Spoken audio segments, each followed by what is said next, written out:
Welcome back to the channel. 2015 Kia Optima 2.4 liter. Customer called, said that their car didn't start, didn't get all the details, just told me it didn't start.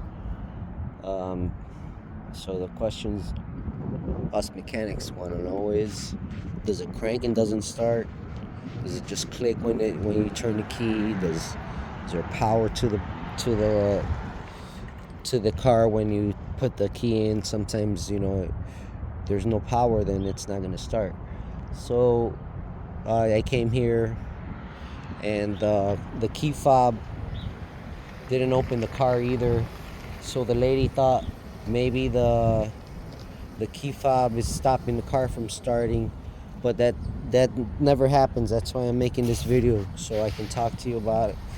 The key fob does not stop the car from starting unless it's not detected, and you'll see like a security light on the dashboard blinking. But if there's no power coming to the car, that's number one, is to make sure your battery's good. And I put a jumper pack on the battery. The dashboard lit up like it was gonna start, but it still didn't start because the battery was totally dead. So it was just being powered up by my jumper pack.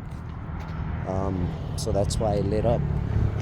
And that told me to come back and check the battery, put my multimeter on there, and I got 4.5 volts on the battery. So that means that the battery's totally dead, and my jumper pack was the only thing energizing the car, and it's not enough for these new modern cars with all these electronics. Push start, all that stuff needs to be at a certain voltage, otherwise it's going to be a no start. So that's number one. Make sure you got a good battery. Honk the horn. The horn should always work. Usually on all the cars it should work without the key in there. You should always have a horn working. That's another way to test out the battery. So no horn was working, so I said let's change the battery out first, and then we'll see what we can do if we need to do anything else after the battery's installed. But for me, it was the battery at 4.5 volts is a no-go. We have to make sure that the car has enough juice. So we made sure that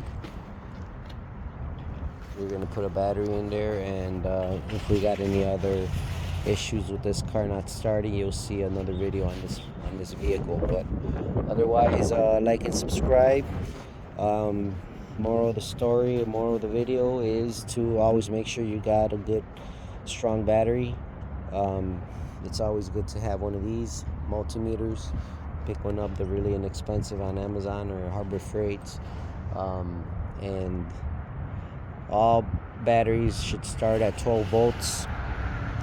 12 volt is the starting point for the voltage on a battery, and then it goes up from 12 to 14 to 15 when you are running the car with the alternator, charging the battery, and you got all your lights on, your accessories on, your rear defroster on, your AC on, and headlights, and everything that energizes through the battery draws power from the battery. So the alternator goes to work to energize the battery and keep it charged up. So there you have it. Like and subscribe. I'll talk to you guys on the next video. Have a nice day.